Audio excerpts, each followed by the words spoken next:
Y de ahí, pues, un día salimos de allí, yo ni idea, ni puñetera idea tenía, ni dónde íbamos, ni lo que era, ni nadie sabía. Estuvimos un día y una noche caminando en unos camiones con las piezas de artillería, hasta que a la madrugada aparecimos en un sitio y habíamos llegado al paso de la batalla del Ebro. En ese momento era el momento justo, porque habíamos dado vueltas por toda Cataluña despistando a los espías y a la observación de Franco, que había muchos, dónde íbamos a atacar. Y atacamos donde menos lo esperaban ellos, en la parte de Mora del Ebro y Gandés. Allí de madrugada, y al otro día a la mañana ya estamos todos en otro lado. O sea que en el Ebro estuviste 2 veces, ¿no? Porque luego volviste otra vez, ¿no? Luego volví otra vez, pero ya con Franco. Ya. Y allí hicimos toda la campaña del Ebro. Aquello fue muy duro. Aquello, pues para... Sí. No recuerdo las fechas. No, fechas no, pero digo, más o menos para hacerme una idea, por ejemplo en el Ebro, eso, pues una batalla así. Es que ahí la batalla duró desde que empezó hasta, porque cuando ya el Ebro ya retiramos nosotros de la zona de Gandesas y Racabas y todo eso, ya era la retirada, ya íbamos corriendo poco a poco hacia el Segre, llegamos hasta el Mediterráneo. Pero casi todo el tiempo estuviste en el Ebro. Sí, casi toda la batalla del Ebro, toda completa, toda retirada. Recuerdo que en la retirada pues había caminos muy estrechos, había acantilados y había precipicios y había ahí porque había mucha gente fascista metida y atravesó un camión y ya no podíamos pasar ninguno. Y fue Lister, general Lister, que es muy nombrado, que era jefe nuestro, general de todos. Fue allí, sacó la pistola y le pegó 2 tiros al chofer. Y luego mandó tirar el camión por el acantilado, para que pudiéramos seguir hacia atrás, no hacia adelante, hacia atrás. ¿Y aviones y eso no había? Bueno, aviones. Mira, precisamente lo que te he dicho de ese oficial, que me puso la plana mayor, yo he contabilizados hasta 200 aviones en el día. En oleadas, 9, 12, venían, marchaban, unos y de otros. Teníamos que dar un parte todos los días. 200 aviones en el día. Y combates de aviación contra los nuestros era de cine.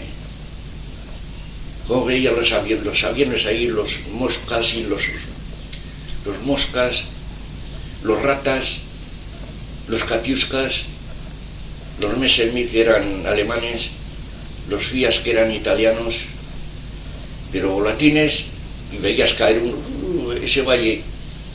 Un día fuimos a coger a uno de los nuestros que había caído y se tiró un pico para tierra, no pudo levantarse y se estrelló. Y tenía los testículos colgados en un árbol. Había reventado el avión, el cuerpo y todo. En el Ebro, tú una de las cosas que hacías era apuntar. Apuntar y vigilar por dónde venían los aviones.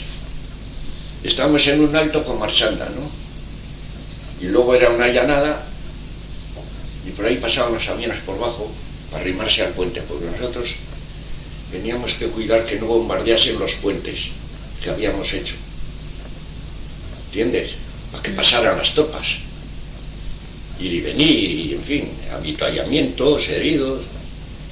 Y el mayor problema que tenían ellos es que no podían acercarse a bombardear los puentes.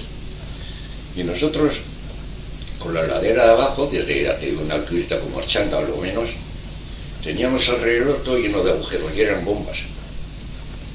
Se habían tirado de 25 o 50 kilos todo lo más.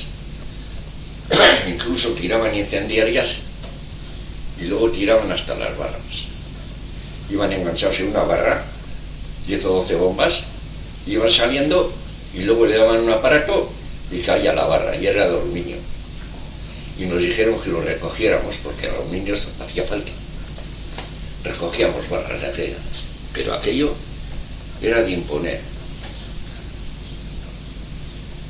Luego Y era, tú estuviste, como aparece en la película esa de Tierra y Libertad, pues por ejemplo que estaban en un valle o en dos montes, unos con otros luchando, estando muy cerca y así, y que se hablaban y eso. Sí, allí se han dado casos, nosotros no, pero nos dimos un caso que fuimos a retisar a un pueblo y nos encontramos con gente de Franco. Y no nos dijimos nada. Allí había dos montes, Gandesa, Pandols y Cabals, que de día no los veías, de humo de bombas y de cañones. No veías, de día, un día de combate no veías nada más que humo y humo y humo. Y los heridos que bajaban de allí pasaban por el puente. Ya recuerdo uno que le habían cortado una pierna, iba más contento, le faltaba una pierna. Pero se había librado de aquello, las trincheras. Luego nos subieron a nosotros a la trinchera. Al empezar la retirada de allí, antes de volver para el río para atrás, dieron un orden que fuéramos con los cañones antiaéreos y las ametralladoras antiaéreas a la primera fila, en la trinchera. Y este general Lister, que era el jefe de todo aquello, nos vio. Se puso como una fiera y nos mandó para atrás. ¿Quién es el que ha mandado esta orden? Porque abandonábamos los puentes. Entonces podían bombardear los puentes. Tuvimos que estar ahí hasta que toda la gente se retiró. Luego fuimos pasando por el río Segre. Eso ya hacia atrás. Sí, allá de retirada, ya aquello del Ebro fue terrible, duró 3 meses, 4 meses, 2 meses. Pero desde que empezó, un pueblo tuvimos que pasar por un pueblo, Borjas Blancas, que ya habían llegado los franquistas. ¿Y sabes cómo pasamos? Pues como llevamos cada cañón llevaba un camión, claro, para remolcarlo.